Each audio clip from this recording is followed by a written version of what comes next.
দুটো আপেল না কিনে খেয়ে একটা পেয়ারা কিনে খা। Coca Cola, Pepsi, 7 Up Israeli পণ্য না খেয়ে একটা ডাব কিনে খা বেটা। বড় পাঙ্গাস মাছ নিয়ে খেয়ে নলা মাছ কিনে খা। পুঁটি মাছ, দারকা মাছ, আর কি বলে কই মাছ কিনে খা। ওরা ইসলামের আলোকে মোমবাতির আগুনের মতো ফু দিয়ে নিমে ফেলতে চায়। ওরা ইসলামের আলোকে মোমবাতির আগুনের মতো মনে করে ফু দিয়ে নিভাতে চায়। ওরা জানে না ইসলামের আলোক যদি নিভাতেই হয় তাহলে সুইচ অফ করতে হয়। ওই সুইচটি হচ্ছে আমার মহান রব্বুল আলামিনের কাছে। ওই সুইচ যদি অফ করতেই হয় তাহলে আল্লাহর কাছে লড়াই করতে হবে।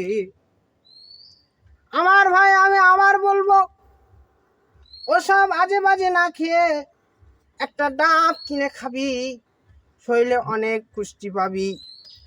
ওসব মদ, ওসব জুয়া, ওসব সব ইসরায়েল থেকে সৃষ্টি হয়ে আসে, আমাদের বাংলার জমিনকে নষ্ট করে ফেলে।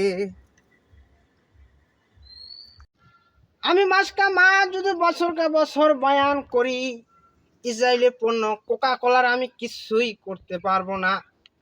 আমাদের প্রফেসর মোহাম্মদ ডক্টর ইউনূস যদি একবার বলে ইসরায়েলি পণ্য বন্ধ, সব ধুলায় মিশে যাবে, ঠিক কিনা?